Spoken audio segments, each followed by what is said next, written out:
खबरों में बने रहने के लिए बेल आइकन दबाएं और फर्स्ट इंडिया न्यूज को सब्सक्राइब कीजिए। आजाद भारत के इतिहास में जवाहरलाल नेहरू और इंदिरा गांधी के बाद लगातार दूसरे कार्यकाल के लिए शपथ लेने वाले मोदी पहले गैर कांग्रेसी और गांधी नेहरू परिवार से अलग पहले नेता भी बने। इन 6 सालों में मोदी के कार्यकाल में कितना कमाल हुआ और कितना बदला हिंदुस्तान, बिग फाइट में बहस। आज इसे अहम मुद्दे पर हमारे साथ खास मेहमान जुड़े हैं, चलिए उनसे रूबरू करा दे आपको। दिल्ली से केंद्रीय मंत्री अर्जुन राम मेघवाल हमारे साथ है, बहुत स्वागत है अर्जुन राम जी आपका। कांग्रेस विधायक रामनारायण मीणा जी हमारे साथ है, रामनारायण जी आपका बहुत स्वागत है। अर्थशास्त्री महेंद्र झाबक जी हैं, साथ ही राजनीतिक विश्लेषक राजेंद्र गुंजल जी भी हमारे साथ हैं। आप सभी का बहुत स्वागत है बिग फाइट लाइव में। शुरुआत अर्जुन राम मेघवाल जी आपसे ही करते हैं। सरकार के 6 साल पूरे हो चुके हैं, किस तरह से आप देखते हैं इन 6 सालों में कैसा कमाल रहा है सरकार का, काम को लेकर, बड़े फैसलों को लेकर, और खास तौर से इस 1 साल की बात करें तो?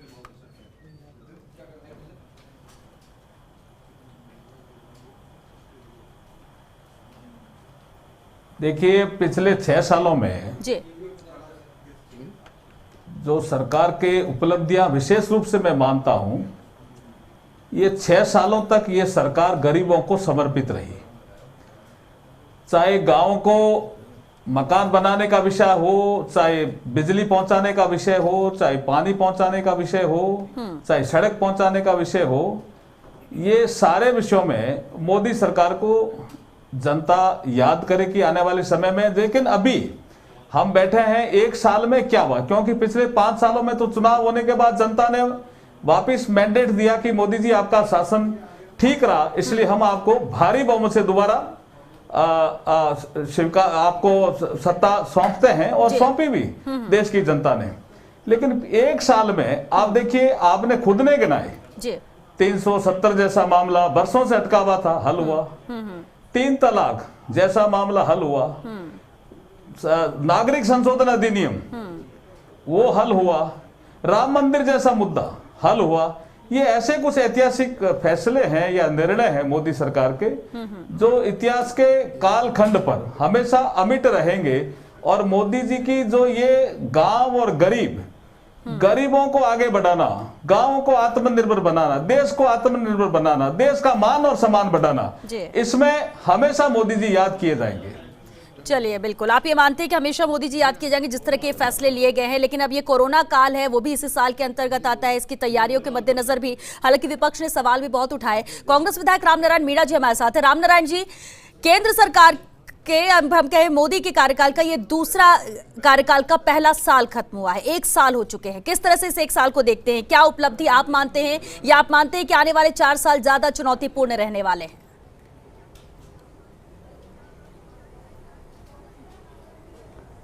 श्वेता जी, आप भी जानती है, माननीय अर्जुन राम जी भी जानते हैं जी। माननीय अर्जुन राम जी तो प्रशासनिक अधिकारी रहे हैं। ये जब प्रशासनिक अधिकारी थे तब नेहरू जी के नाम पे, इंदिरा जी के नाम पे आवास बनाया करते थे। तो ये तो एक हमारी निरंतर प्रक्रिया है कि गरीबों को आवास दिया जाए, ये कोई विशेष बात नहीं है। हाँ, ये बात जरूर है, आप भी जानते हो कि देश में 188 कंपनियां देश को आगे बढ़ाने के लिए हमने बनाई। उनमें से 23 कंपनी, कुल 30 कंपनियां बिकी है, उनमें से 23 कंपनी अकेले नरेंद्र मोदी ने 6 साल में बेची है। और आप ये भी जानते हो कि हमने डीआरडीओ किसने बढ़ाया और डीआरडीओ को पंगु किसने किया? माननीय श्वेता जी, हरित क्रांति चलाई हमने। जब देश आजाद हुआ तो हम लाल ज्वार विदेशों से मंगा करके, अफ्रीका से, ऑस्ट्रेलिया से खाते थे। आज किसान अपनी पैदावार का, और वे माननीय अर्जुन जी मेघवाल हमारे भाई है, राजस्थान से मंत्री है, उनको मैं विनम्र अनुरोध करूंगा कि भारत सरकार ने, माननीय नरेंद्र मोदी ने, आपने हमें विश्वास दिया था 6 जिन्सों का कि हम मिनिमम उनका, जैसे चना है 4875 में खरीदेंगे। आज मंडी में किसान दर दर की ठोकरें खा रहा है। गांव का व्यक्ति जितना दुखी है, पीड़ित है, एक को रोजगार नहीं मिल रहा। रामनारायण जी, आप ये कहना चाह रहे हैं कि दूसरे सेक्टर और दूसरी चीजों पर फोकस रहा, लेकिन क्या किसान को लेकर फोकस नहीं रहा? किसान के हित में बड़े फैसले नहीं हुए? क्या आप ये मानते हैं इस 1 साल में?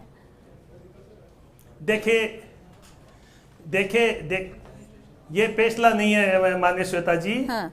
कोरोना के मामले में 8 बजे भाषण देते हैं हमारे प्रधानमंत्री, 12 बजे लॉकडाउन। इंडस्ट्रियलिस्ट इनके कब्जे में नहीं है, गरीब मजदूर सड़क में पड़ा हुआ है वो जरूर इनके कब्जे में है, उनके छाले पड़ गए, फफोले पड़ गए।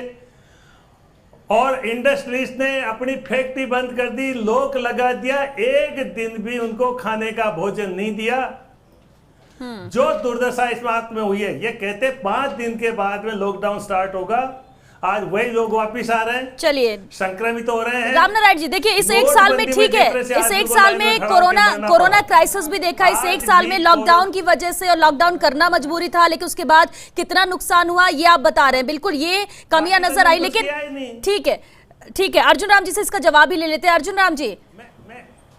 अर्जुन राम मेघवाल जी, ये इस कोरोना काल को लेकर बता रहे कि फोकस किसानों पर नहीं रहा। आपने कहा कि किसान के लिए, जमीनी स्तर पर जुड़े लोगों के लिए बहुत बड़े फैसले लिए, उनके हित में काम किए मोदी सरकार ने, लेकिन दूसरी तरफ रामनारायण जी गिना रहे हैं कि कहीं कोई ध्यान नहीं दिया गया, इसलिए ये परेशान।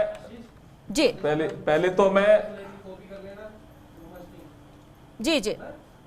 तो मैं रामनारायण जी को बता दूं कि इस कोरोना कालखंड में जिस तरह से माननीय मोदी जी ने नेतृत्व दिया, इसका पूरे संसार ने स्वागत किया है, देश की भी अधिकांश जनता ने स्वागत किया है। मुझे पता नहीं रामनारायण जी कौन सी दुनिया में रह रहे हैं। इस कालखंड में ये क्या, जिस कोरोना डिजीज, ये क्या गवर्नमेंट के द्वारा प्रायोजित डिजीज है क्या? It is a infected disease, ठीक है, चेन रिएक्शनरी डिजीज।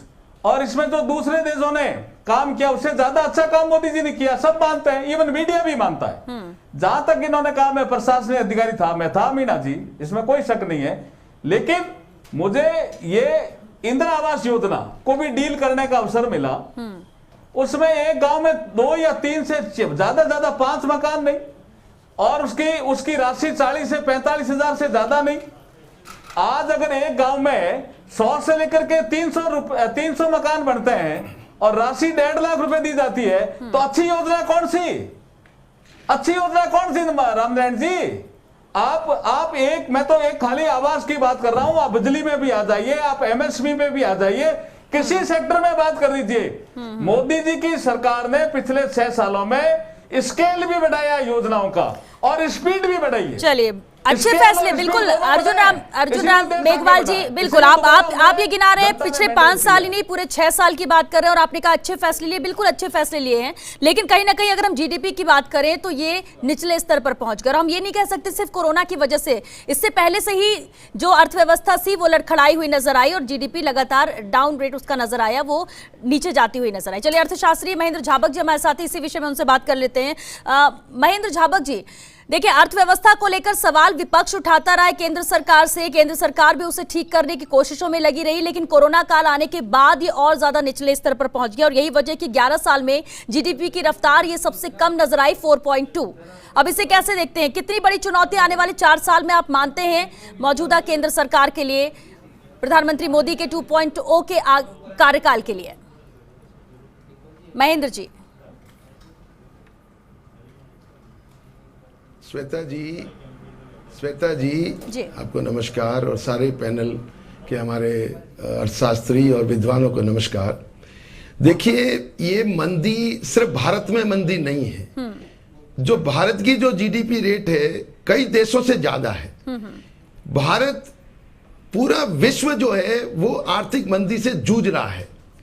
फिर भी आप देखिए, मोदी सरकार ने, मैं कोई सरकार की तारीफ करने यहाँ नहीं आया हूं जी, लेकिन मैं ये बताने आया हूं कि जो एक बहुत बड़ा फैसला मोदी सरकार ने लिया कॉर्पोरेट टैक्स को कम करने का।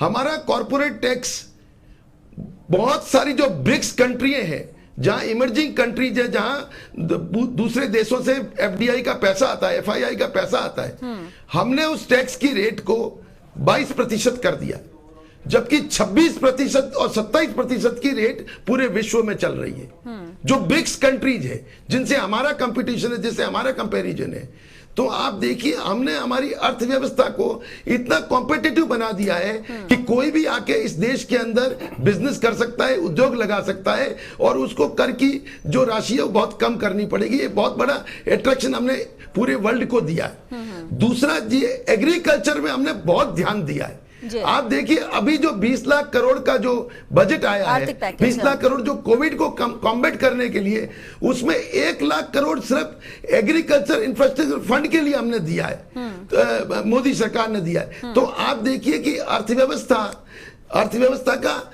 जो चिंता है वो सबको चिंता है और चिंता होनी भी चाहिए, लेकिन अगर हम विश्व के परिप्रेक्ष्य में देखें तो हमारी अर्थव्यवस्था अभी भी बहुत सुदृढ़ है। और जिस तरह से जो कारगर उपाय किए गए, जो बजट में प्रोविजन किया गया है, जो अभी कोविड के बाद पोस्ट कोविड के जो प्लान आए हैं, उसमें आप देखिए कि अभी इसकी शुरुआत होगी। अभी आप देखिए FDI का पैसा हमको $50 बिलियन ऑलरेडी आ चुका है, ये टैक्स के रिलीफ के बाद। यानी महेंद्र जी आप ये मानते हैं कि जिस तरह से पूरी दुनिया इस क्राइसिस में है, उस स्थिति को देखते हुए अगर देखा जाए तो हमारी स्थिति बेहतर है। हम भले ही 4.2 GDP की बात करते हैं, लेकिन दूसरे देशों से बेहतर स्थिति है हमारी हमारी स्थिति बिल्कुल इस कोरोना काल में भी। आप मानते हैं कि ये बेहतर है?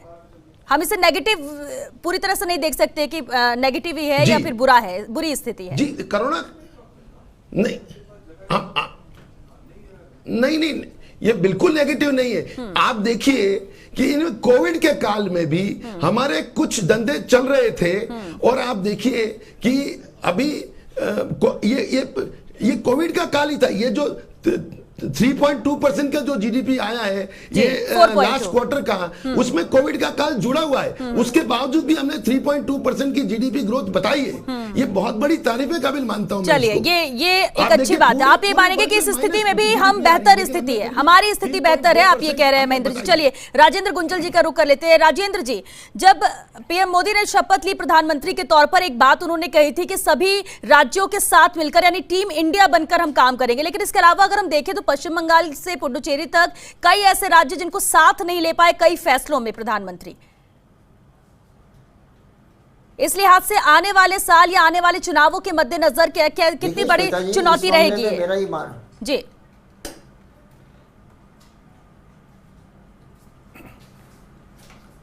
श्वेता जी, मेरा ये मानना है कि देश के अंदर जो है, जिस तरह से मोदी जी ने कहा था, जनता ने सभी लोगों को भरोसा किया, लेकिन उस भरोसे पे सरकार खरी नहीं उतर पा रही है। मूल बात यह है कि जिन मुद्दों की सफलता के लिए अभी मेघवाल जी ने गिनाए हैं कि 370 को किया, 3 तलाक किया, CAA किया, तो नो डाउट ये काम मोदी जी ने बहुत अच्छे किए हैं, लेकिन आम आदमी जो गरीब है, मजदूर है, उसको इसका कोई सरोकार नहीं है, उसको इसका कोई लाभ नहीं हुआ है।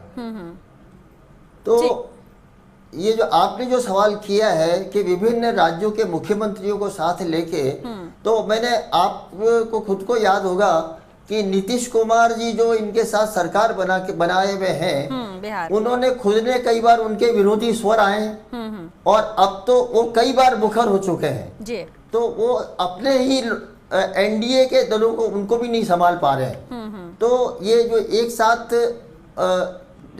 साथ लेके चलने की जो बात कही है, मुझे ऐसा लगता नहीं है। ठीक है, बिल्कुल मैंने कहा गया, लेकिन ये पॉसिबल PM मोदी के लिए भी नहीं हो पा रहा है। अर्जुन मेघवाल जी इस पर क्या कहेंगे सर, क्योंकि तमाम ऐसी कमियां सामने आती है। हालांकि पहले कहा गया था, लेकिन कहीं ना कहीं विचार नहीं हो रहे, फैसलों पर एकमत नजर नहीं आ रहे, दूसरे राज्य सब साथ नहीं आ रहे हैं, फिर अपने ही जो लोग हैं वो भी कहीं ना कहीं दूर होते नजर आ रहे हैं। ऐसे में सबको एकजुट करके वापस एक साथ लेकर इस देश को चलाना, ये कितनी बड़ी चुनौती रहेगी, खासतौर से अगर आने वाले चुनावों की हम बात करें तो। अर्जुन राम जी।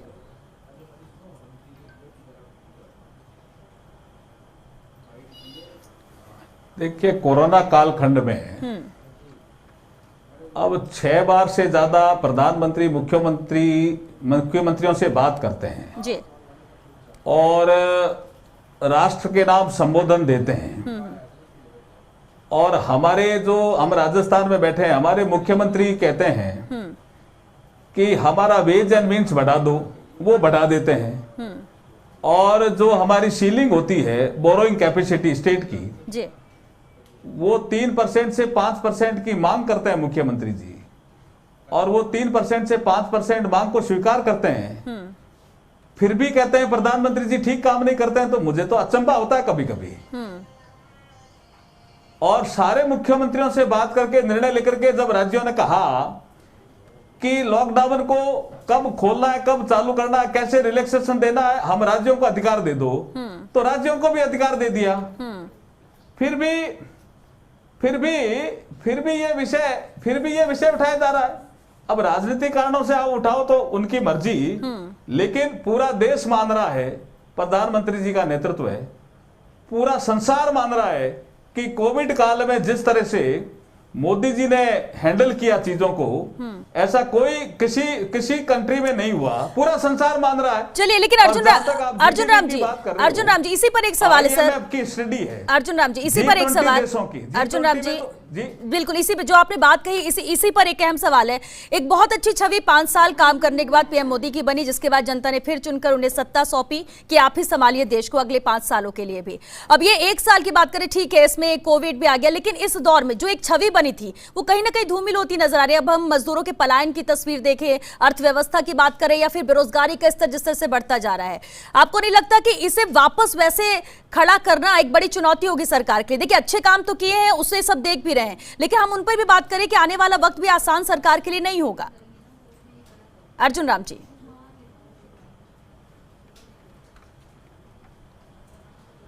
आप खुद भी देख रहे हैं कि मोदी जी की छवि एक सबसे पॉपुलर चेहरे के रूप में उभरी है जी। आप कोविड काल में देख रहे हो कि साउथ इंडिया के लोग जी मोदी जी के कहने पे दीपक जला रहे हैं, ताली बजा रहे हैं। ऐसा ये चैन तोड़ने के लिए जो पॉजिटिव एनर्जी खड़ी करने की बात कर रहे हैं, हाँ। तो आप अगर मोदी जी लीडर नहीं होते, हाँ। तो साउथ इंडिया के लोग क्यों मानते जी, जहां हमारा शासन ही नहीं है।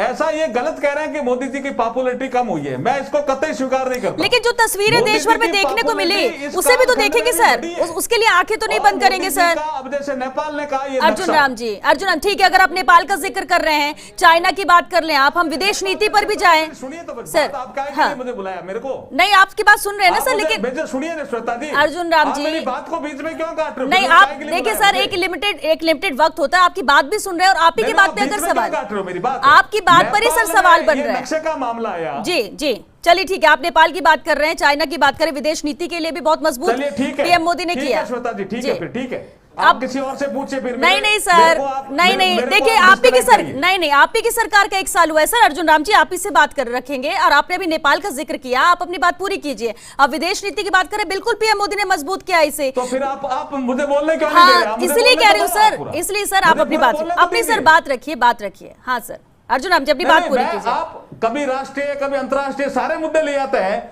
आप 1 साल तक आप रहते ना। हाँ, नहीं सर, 1 साल देखा है। मैं एक बात कहना चाह रहा हूँ कि आप मोदी जी की छवि की बात करते हो। अभी नेपाल में देखा आपने जी कि नेपाल के प्रधानमंत्री जी ने क्या नक्शा पेश किया, और 3 दिन बाद वो कहते हैं हम नक्शे को टालते हैं, हमारे डिसीजन को टालते हैं। ये मोदी जी का बढ़ता हुआ प्रभाव है। WHO में हमारे हर्षवर्धन जी को सीट मिलती है एग्जीक्यूटिव की, ये मोदी जी का बढ़ता हुआ प्रभाव है।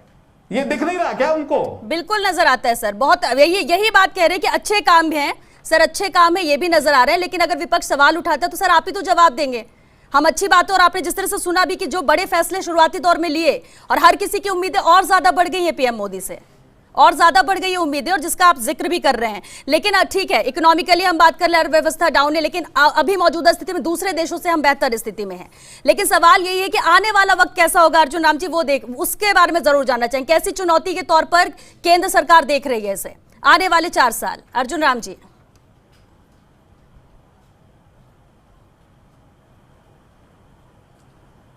देखिए, प्रधानमंत्री जी ने 7 ग्रुप बनाए हैं, जिसमें 7 मंत्रियों के ग्रुप है, और उसके बाद हमारे अधिकारियों के भी एम्पावर्ड कमेटी के ग्रुप है। ठीक है, हमारा जो रोड मैप है, हमारा क्लियर रोड मैप है। हम मेक इन इंडिया को प्रमोट करेंगे, एक्सपोर्ट को प्रमोट करेंगे, इंपोर्ट का बिल कम करेंगे, और MSME सेक्टर को बढ़ावा देंगे। ये हमारा रोड मैप है, और इस रोड मैप के आधार पर जो आपका अभी पैकेज आया है, वो उस रोड मैप का ही आधार है, और तेजी से हम आगे बढ़ेंगे, निश्चित रूप से आगे बढ़ेंगे। ठीक है, यानी पॉजिटिव है आपकी। ठीक है, अभी कोविड काल है, इसलिए थोड़ी सी बहुत सारी चीजें जिसको फोकस करना पड़ रहा है, लेकिन 4 साल चुनौतीपूर्ण है, लेकिन इसके लिए रोड मैप तैयार है सरकार का। अर्जुन राम जी, ये मान के चले आने वाले 4 साल के लिए भी पूरी तैयारी है सरकार की, जिस तरह से अभी आपने जिक्र किया। एक लास्ट कमेंट सर।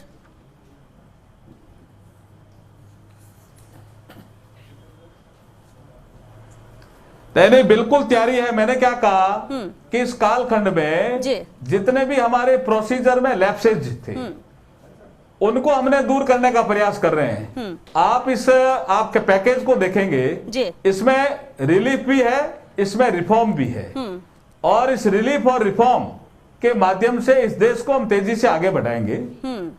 और जो मैंने जैसे 4 चीजें कही है, हमारा 4 चीजों पे फोकस है। मेक इन इंडिया को प्रमोट करना, एक्सपोर्ट को प्रमोट करना, इंपोर्ट का बिल कम करना और एमएसएमई सेक्टर को बढ़ाना। यही हमारा आधार है। और एमएसएमई सेक्टर की हमने डेफिनेशन भी चेंज कर दी, उसमें सर्विस सेक्टर को भी जोड़ दिया।